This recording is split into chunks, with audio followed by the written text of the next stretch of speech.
Kata Pareto Law, 80% omsetmu tercipta, terbentuk, terkumpul dari 20% produk unggulanmu. Jangan dibalik, ya. 80% produkmu cuma menghasilkan 20% omsetmu. Aduh, rusak kita punya retail, gagal kita punya area dagang, rusak kita punya promo, habis kita punya omset, sirna kita punya profit. 80% omsetmu tercipta dari 20% itemmu. Nah, yang 20% item itu tuh yang harus diperhatikan.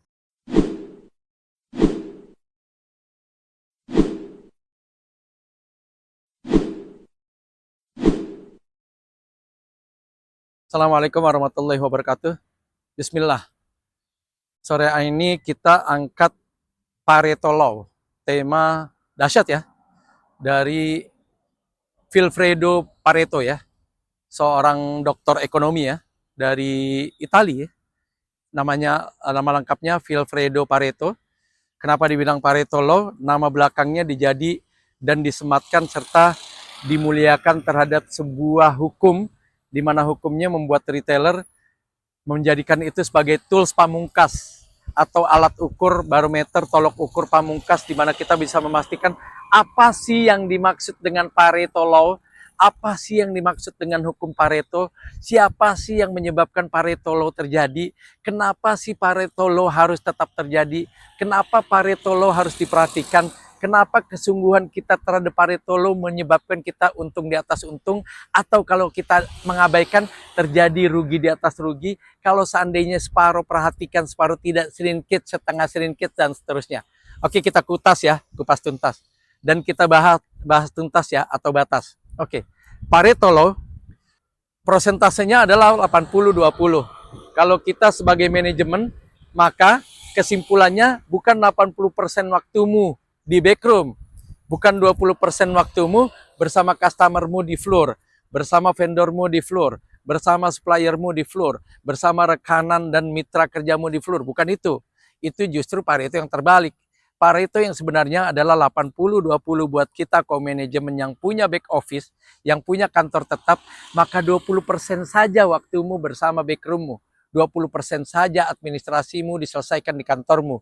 20% saja selebihnya segala sesuatu kamu dengan siapapun juga di backroommu. 80% kamu sebagai manajemen dan pengelola retail adanya di floor. Ya, jadi 80% waktunya manajemen di floornya, bersama produknya, bersama rak regulernya, bersama COC-nya, bersama OTC-nya, bersama end cap-nya, bersama top gondolanya, bersama block shelving-nya, bersama TG-nya, bersama floundernya, bersama floor display-nya, bersama wagonnya, bersama shelving-nya, bersama apalagi tuh, wingstack-nya, bersama cliff strip-nya, padat tuh deh ya, Masya Allah ya, bersama cross beam-nya, bersama apa lagi? Stackable basket-nya, bersama forklift-nya, bersama hand pallet-nya, bersama paletnya. 80% keberadaan kamu pastikan semua itu prima, prima, dan prima. 80% kepastian kamu harus memastikan tidak ada celah baginya yang mendatangkan ketidakmaslahatan, yang mendatangkan kemudorotan bagi retailmu, karyawanmu, produkmu, apalagi bagi tamumu, vendormu, suppliermu, terlebih bagi customermu. Pastikan 80% waktu manajemen dan manajerialmu ada di floormu, ada di area dagangmu, ada di space manajemenmu, bukan di backroommu. 20% saja kamu boleh ada di backroommu, menyelesaikan segala sesuatu dari 80% yang memang tidak mungkin dan tidak kelar di floormu. Boleh kamu selesaikan di backroom. Jangan kita lebih banyak di backroom daripada di floor. Akhirnya kita nggak bisa pantau produk kita nggak tahu promo kita nggak tahu associate kita lagi ngapain, kita nggak tahu bagaimana cara menyelesaikan segala sesuatu bersama vendor kalau seandainya adanya di backroom. Itu yang pertama. Yang kedua, 80-20 kata si Pareto Law, kata hukum Vilfredo Pareto atau disingkat dengan Pareto Law, hukumnya Pareto karena Pareto yang merumuskan hukum itu ya. 80-20 yang dimaksud adalah 80% omsetmu tercipta dan terbentuk atau tertorehkan dari 20% persediaan barang dagangmu. 20% inventory mulah yang menyebabkan 80% omsetmu tercipta. Oke, ingat ya. 80% omsetmu, kan 80-20 ya. Jangan dibalik ya. Rumusannya 80-20, bukan 20-80. 80% omsetmu, kata Pareto loh, kata hukum Pareto. Kata hukum yang dirumuskan oleh Vilfredo Pareto, seorang ekonom ternama yang lahir di Italia. Saya nggak tahu 1938 kah, 1940 kah, dia rumuskan itu di negaranya ya. Oke, Vilfredo Pareto dengan Pareto Law-nya, dengan hukum ekonominya yang begitu dahsyat dan begitu ngetop di kalangan retailer termasuk saya, 80-20 katanya nih, kata Pareto Law, 80% omsetmu tercipta, terbentuk, terkumpul dari 20% produk unggulanmu. Jangan dibalik, ya. 80% produkmu cuma menghasilkan 20% omsetmu. Aduh, rusak kita punya retail, gagal kita punya area dagang, rusak kita punya promo, habis kita punya omset, sirna kita punya profit. 80% omsetmu tercipta dari 20% itemmu. Nah, yang 20% item itu tuh yang harus diperhatikan. Yang 20% item itu tuh yang tidak boleh, bahkan saya haramkan, sampai keberadaannya out of stock. Wih, sampai stock out, habis. Lebih bahaya lagi kalau out of display, itu lebih haram lagi. Kenapa? Out of stock saya bisa tolerir. Kok nggak dipajang stock out, bos? Kok nggak dipajang out of stock, bos? Saya mau bilang apa? Paling nanya, udah repeat belum? Udah, belum datang. On order, oke, selesai. Tapi kalau dibilang, kok nggak di display? Telat display, bos. Ah, berarti ada nggak produknya? Ada, cuma telat. Kebayang nggak produknya ada, telat display. Berbarengan dengan telat display, saat itu juga customer lihat di area displaynya kosong. Dia pasif, tidak aktif, tidak bertanya, memutuskan bilang, barangmu tidak komplit. Memutuskan dan ngebatin langsung, oh barangnya tidak ada. Tuh, gara-gara kita telat display. Kelambatan kita melakukan display, kalah cepat dengan investigasi dan identifikasi customer terhadap sebuah produk yang kita gagal dan telat melakukan display di waktu yang sebenarnya. Tuh, gara-gara 80-20%mu tidak terjadi. Pareto Law menekankan, hello, 80% offsetmu tercipta dari 20% produkmu. 20% produkmu pastikan selalu ada.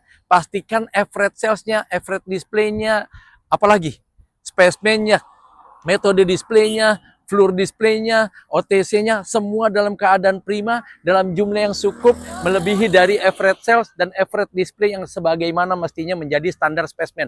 Itu baru keren. Masya Allah deh kalau udah kayak begitu. Jadi 20% produk yang menyebabkan terbentuknya 80% omset, dipastikan tidak boleh sampai out of display. Tidak boleh sampai out of stock. Tidak boleh sampai stoknya kosong. Tidak boleh sampai stock out. Tidak boleh out of display atau out display. Tidak boleh. Harus tidak terjadi out of display. Harus tidak terjadi out display. Harus tidak terjadi out of stock. Harus tidak terjadi stock out bersama 20% produk yang bagian dari sebuah Pareto, di mana 20% produk terjaga itu, maka 80% omsetmu insya Allah tercipta. Oke, itu ya. Dari setiap item, 80-20 menggambarkan 80% omsetmu tercipta dari 20% persediaan barang dagangmu. Bukan 80% barang dagangmu menciptakan 20% omsetmu, itu mah minus.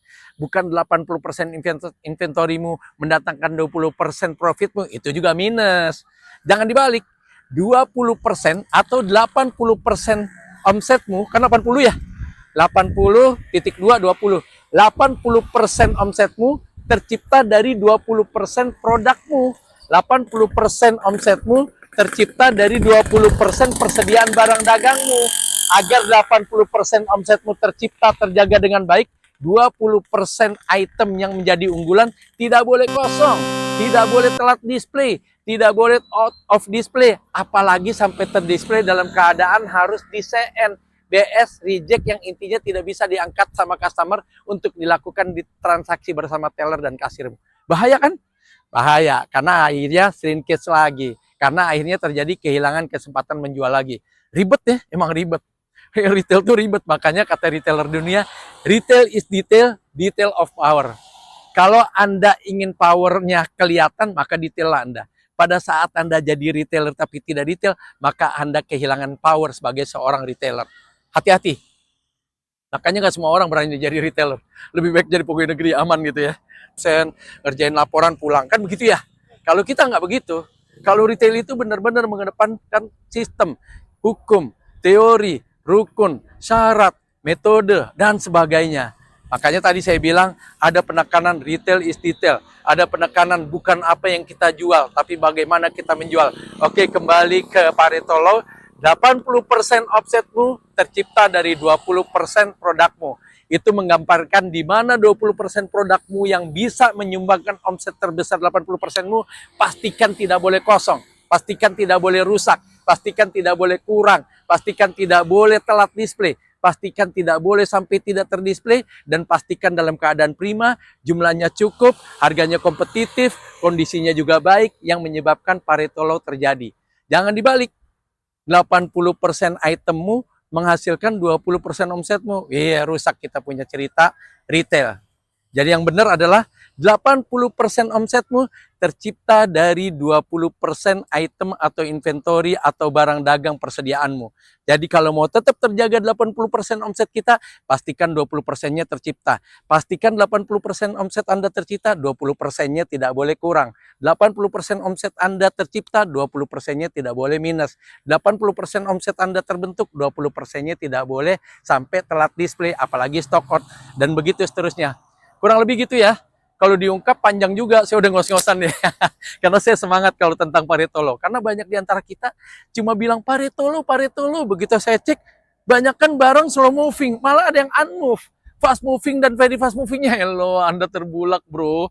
Bukan 80% produk menciptakan 20% omset. Tapi 80% omset tercipta dari 20% produk. Jadi tidak banyak item yang menyumbangkan omset. Tidak banyak item yang menyumbangkan profit, tidak banyak item yang menyumbangkan GMROI, tidak banyak item yang ngangkat dia punya stock turnover, historical sales, dan sebagainya. Tapi yang tidak banyak itu, sulit kita perhatikan keberadaannya, sulit kita pastikan untuk tetap dalam kondisi prima, jumlah yang tepat, terdisplay dengan baik, kondisi yang sesuai dengan harapan customer, dan seterusnya. Udah dulu deh, nanti kita lanjutkan lagi. Udah ngos-ngosan juga saya, Masya Allah, kalau Pareto Law, Masya Allah. Ya setiap kita, terutama muslim, Pareto Law-nya di apa ya, mulai dipanasin lagi ya, mulai di-upgrade lagi ya, mulai diingat-ingat lagi ya, biar ke toko kita nggak kelabakan antara 80-nya 80 item apa 80 omset, 20-nya 20 item atau 20 omset. Seperti itu ya. Oke, like, subscribe, dan bagikan. Jangan lupa kalau seandainya nggak layak, ya dibuang, dimusnah di tempat yang bisa kita pertanggungjawabkan untuk tidak disalahgunakan oleh pihak manapun juga. Yakinlah bahwa kesuksesan telah lama menanti.